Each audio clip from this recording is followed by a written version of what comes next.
안녕하세요, 팀TV입니다. 이제 곧 크리스마스가 다가오는데요.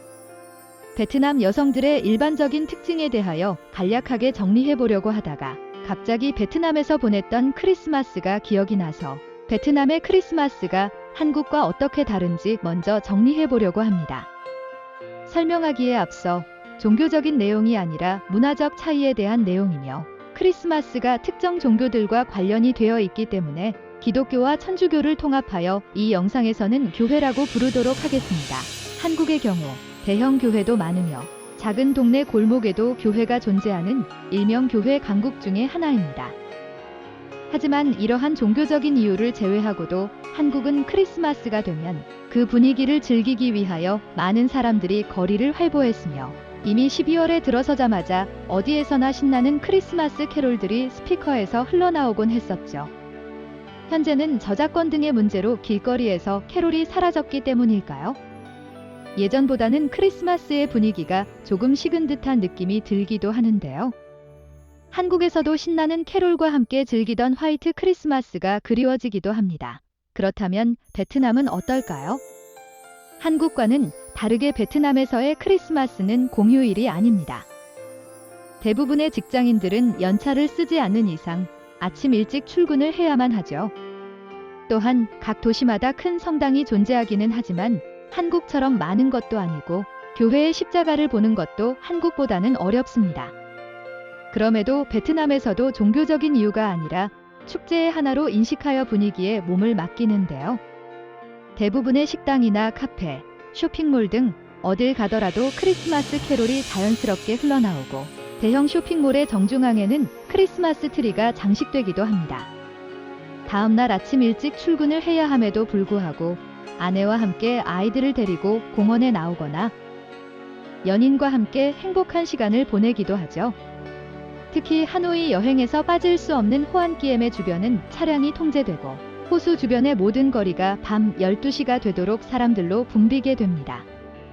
아이들을 장난감 차에 태우고 산책하는 가족들과 호수와 조명들을 배경으로 사진을 찍는 친구와 연인들, K-팝을 틀어놓고 춤을 추고 있는 학생들까지 베트남의 모든 세대가 모여서 그 분위기에 취하는 것이죠. 이 기간에는 카페에서 길거리에 다니는 사람들만 바라보아도 힘찬 기운을 느낄 수가 있습니다.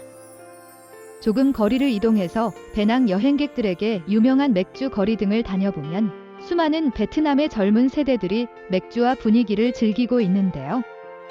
사람들의 표정 자체에서 그들의 들뜬 기분을 느낄 수 있습니다. 특히 베트남에서도 크리스마스는 연인들 사이에서 특별한 날로 인식되어 있기 때문에 많은 연인들이 달콤한 시간을 보내는 것을 볼 수 있죠. 하지만 한국인으로는 조심하셔야 할 것도 있는데요.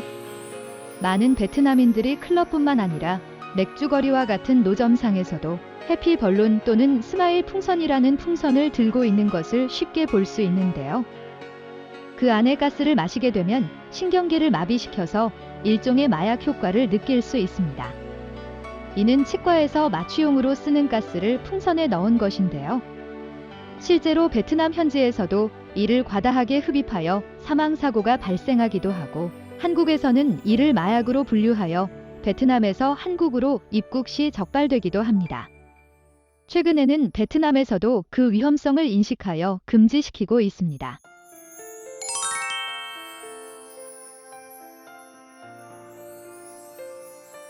또한 베트남의 크리스마스는 남부와 북부가 확연하게 다른 모습을 보여주게 되는데요. 남부의 경우 1년 내내 무더운 날씨가 지속되기 때문에 반바지에 반팔을 입고 크리스마스를 보내다 보니 한국인으로서는 크리스마스의 분위기를 제대로 느끼지 못할 수도 있습니다. 반면에 베트남의 북부는 확연하게 겨울이라는 계절이 존재하는데요. 물론 한국보다는 따뜻하지만 중국과 국경이 맞닿은 라오카이와 같은 지역은 베트남에서도 눈이 오는 것으로 유명하죠. 베트남의 수도인 하노이만 하더라도 이 기간에는 밤에 한국인도 추위를 느낄 정도인데요. 영상 6도에서 10도씨 정도만 되어도 유치원부터 초등학교가 휴교령을 내리기도 하며 영상의 날씨에서 저체온증으로 인해 동사하는 사람이 발생하기도 합니다. 영상의 기온에서 동사를 한다고 하니 안 믿어지실 수도 있는데요. 베트남뿐만 아니라 많은 국가들은 한국과 같은 난방 시설이 되어 있지 않습니다.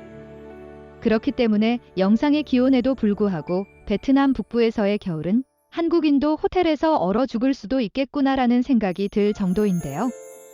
난방기기로 전기 난로를 주는 곳도 있지만 일부 호텔에서는 에어컨의 온도를 최고 온도로 높이고 가동시키기도 합니다.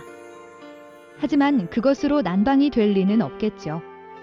이처럼 베트남의 북부 지역은 추위를 느낄 수 있는 정도이며 베트남 현지인들은 11월에 한국인에게는 더운 날씨에도 패딩을 입는 모습을 자주 볼 수 있습니다. 그러다 보니 아무래도 크리스마스의 기분을 조금이나마 비슷하게 느낄 수 있는 것이죠. 그럼 베트남의 연인들은 길거리에만 있을까요? 물론 베트남에서도 고급 레스토랑에서 분위기 있는 식사를 즐기는 연인들도 있는데요. 가장 많은 사람들이 즐기는 12월 24일 저녁에 스테이크 하우스를 가보면 대부분의 손님들이 한껏 뽐내고 차려 입은 상태로 한쪽에는 꽃다발과 선물을 놓고 식사를 즐깁니다. 제가 야구 모자를 쓰고 갔을 때는 주인이 스테이크 하우스인 것을 알고 왔냐고 물어볼 정도였으니까요. 남자 2명이 편한 복장으로 입장하니 오히려 주변 사람들의 시선을 느낄 수가 있었습니다. 이와 같이 베트남도 공휴일이 아닌데도 불구하고 크리스마스의 분위기를 한껏 즐기는 편인데요. 코로나로 인하여 현재는 한국에서나 베트남에서나 즐길 수가 없다는 것이 슬프기만 합니다. 하지만 전 세계가 위드 코로나를 외치고 있고 많은 변이가 발생하면서 중증도도 점점 떨어지고 있으며 베트남도 국경을 개방하기 위하여 수많은 정책을 발표하고 준비하고 있는 만큼 곧 다시 행복한 날들이 오기를 희망하면서 이번 크리스마스를 보내야 할 것 같습니다. 이상 팀TV였습니다. 감사합니다.